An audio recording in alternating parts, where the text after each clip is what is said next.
Bueno, vamos a tratar de definir la interlengua según Selinger y dar el marco teórico que este autor nos propone. Selinger determinó que la interlengua es un sistema lingüístico usado por los alumnos de una segunda lengua y que está influenciada por la lengua madre. Cuando los estudiantes aprenden el idioma meta, construyen su propio sistema de reglas. Y la lengua empieza a diferenciarse de la lengua madre. Para este primer concepto podemos decir que la interlengua puede definirse como una casa a mitad de camino entre la primera y la segunda lengua.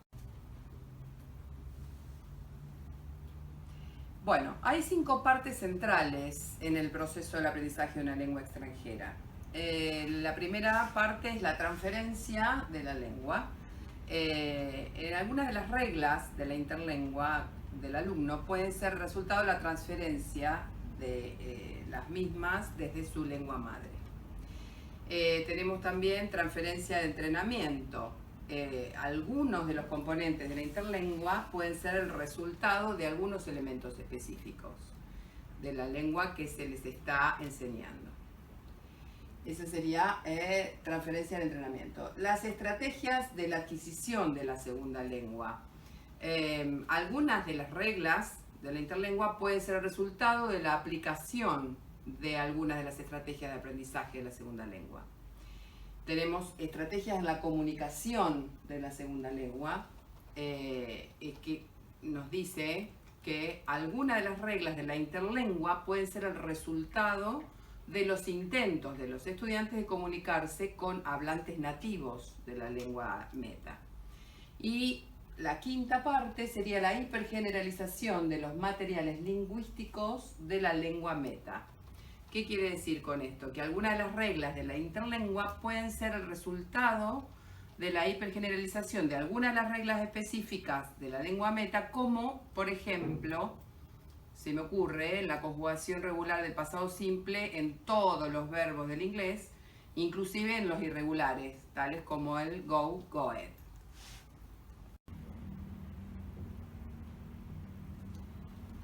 ¿Qué características tiene la interlengua? Podemos decir que la interlengua es sistemática. En cualquier estadio de desarrollo, la interlengua es dominada por reglas que constituyen la gramática interna de cada alumno. Esta es visible cuando en su producción, en cuanto a sus errores y al manejo de la lengua en cada etapa.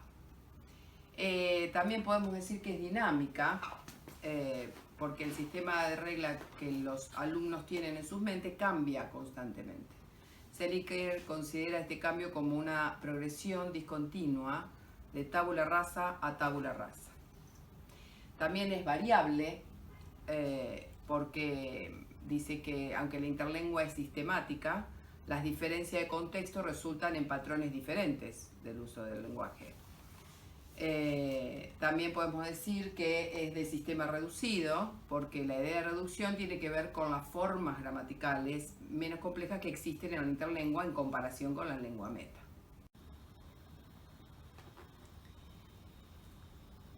Los aspectos de la interlengua, o mejor dicho, los factores que afectan a la interlengua, según Rodelis, la interlengua ha sido influenciada por diferentes factores, que vienen del orden social, discursivo, psicolingüístico y lingüístico. Los factores del orden social podemos decir que son, en primer lugar, la interlengua es un continuo estilístico.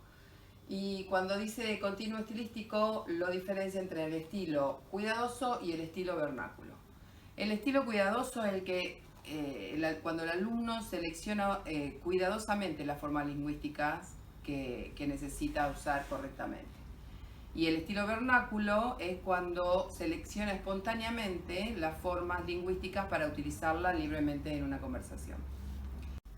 Además, debemos considerar que la adquisición de una segunda lengua también está influenciada por los grupos sociales a los que nuestros alumnos a los que ellos pertenecen. ahí dice el input influenciado por factores sociales. También vemos que nuestros alumnos, al construir su interlengua, según John Schumann, nos cuenta que ellos construyen nuevas identidades sociales, interactuando con los hablantes de la lengua meta. Para darle forma a sus oportunidades de hablar la segunda lengua, los estudiantes negocian estas identidades sociales con los hablantes nativos. Pero estos tres modelos socioculturales de adquisición de una segunda lengua son menos relevantes cuando la lengua se aprende como una lengua extranjera. ¿Por qué? Porque la única posibilidad de hablarla es en el aula, no es con hablantes nativos. Por lo tanto, este aspecto social se da más en el aprendizaje de la segunda lengua, no de una lengua extranjera.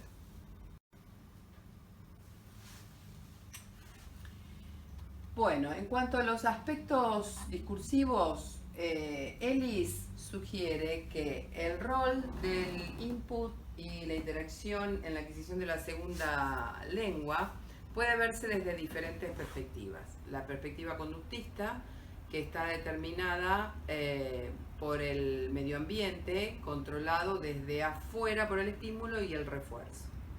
Y la perspectiva mentalista, que dice que cada alumno viene con una caja negra, que todos poseen una habilidad mental para aprender cualquier lengua, sin necesidad de estar tan expuesto a la adquisición de la misma.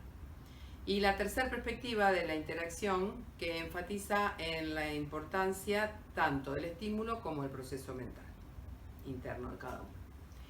En cuanto al rol del output en la adquisición de la segunda lengua, son dos los roles del output. Primero, les hace tomar conciencia a los alumnos de las brechas que se producen en su propia interlengua.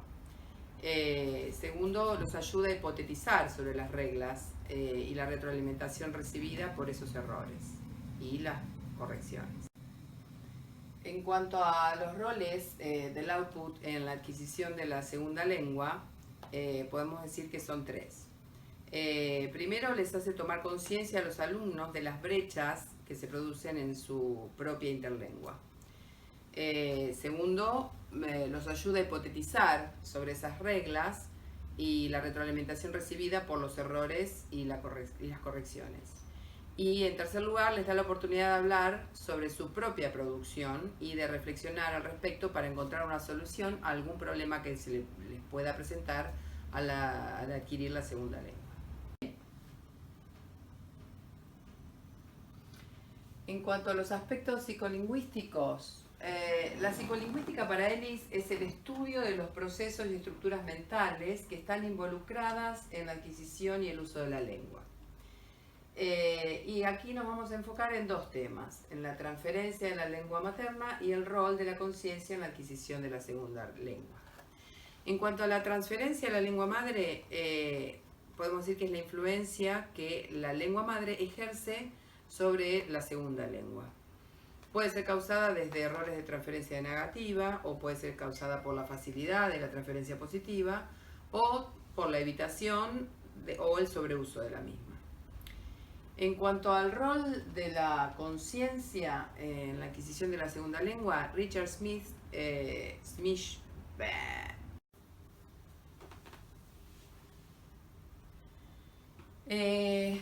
los aspectos lingüísticos que afectan a la interlengua podemos nombrarlos en 6 puntos.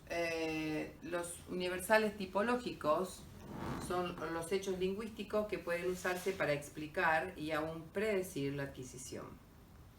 En segundo lugar tenemos la gramática universal, cuyo referente Noam Chomsky argumenta que la lengua está gobernada por un grupo de principios altamente abstractos que son usados como parámetros para cualquier otra lengua que se quiera adquirir.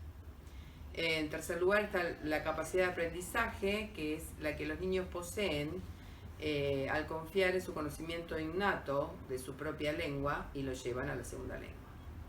El cuarto está la hipótesis del periodo crítico. Es un periodo durante el cual la adquisición, hay un periodo durante el cual la adquisición del lenguaje es fácil y completo, pero más allá es difícil y típicamente incompleto, entonces se produce una crisis. En el punto 5 tenemos el acceso a la gramática universal. El acceso puede ser completo a la gramática universal y comienza con los parámetros de la lengua madre, pero que en forma subsiguiente cambia los parámetros de la segunda lengua. Tenemos, por ejemplo, los adultos que aprenden una segunda lengua no tienen acceso a la gramática universal, ya que no logran esa competencia completa que sí logran los niños. Y tenemos también un acceso parcial que se produce cuando solamente logran parte de la gramática universal. La adquisición de la segunda lengua está regulada en parte por la gramática universal y en parte por las estrategias propias de cada alumno. Y el acceso dual a la gramática universal es cuando se hace uso tanto de la gramática universal como de las estrategias generales del alumno. La marcación, que es el punto 6, refiere a la idea general de que algunas estructuras son más naturales o básicas que otras estructuras.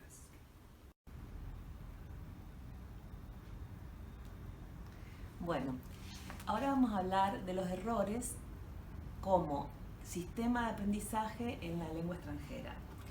En términos generales, se considera error a toda transgresión involuntaria a la norma, entendida la norma como un sistema de reglas que definen lo que se debe elegir entre una misma lengua, una lengua determinada. Los errores ponen en manifiesto un proceso activo con una serie de constantes que nos permiten no solo conocer el momento de ese proceso, sino también actuar didácticamente a partir de ellas. Para el que pretende aprender una lengua, los errores, en una gran mayoría, se sienten como una limitación, en que en el caso de los adultos conlleva muchas veces a un recorte en la comunicación, ¿no? Aunque por suerte muchas veces dicha comunicación impone, a pesar de los errores, dicha comunicación, se impone, se logra esa comunicación a pesar de los errores. Entonces, podemos decir que dentro del análisis constructivo, el análisis constructivo consiste en considerar el error como algo intolerable, algo que propone un aprendizaje sin errores. O sea, esa teoría propone que no debiéramos equivocarnos. Entonces, esta corriente lingüística que se remonta a los años 50 se apoya en la convicción de que todos los errores pueden ser pronosticables, pueden anticiparse uno al error que ya está por llegar. Identificamos las diferencias entre la lengua meta y la lengua materna del aprendiz. Esto, Lee afirma que la causa primera y única de las dificultades de la interferencia de la lengua materna del aprendiz. Esa es la única causa por la cual se produce el error. Desde el punto de vista lingüístico, este análisis sigue los siguientes pasos. En primer lugar, la descripción formal de los idiomas en cuestión. En segundo lugar, la selección de las áreas que van a ser comparadas. En tercer punto, comparación de las diferencias y semejanzas. Y por último, la predicción de los posibles errores. Todo esto dentro del análisis contrastivo, ¿no? Desde el punto de vista psicolingüístico, esta corriente se fundamenta en el conductismo y la teoría del aprendizaje por asociación de estímulos. Estímulo, respuesta, refuerzo y hábitos. En los años 70, el análisis constructivo comienza a declinar, ya que investigaciones empíricas demuestran que la interferencia de la L1, o sea, la lengua madre, no explica la mayoría de los errores de los aprendices, de los estudiantes, de los alumnos. Psicolingüística y sociolingüística, sobre todo en lo que se refiere al proceso de aprendizaje de la lengua, debido a que los métodos de enseñanza se apoyan en las hipótesis que no consiguen evitar los errores.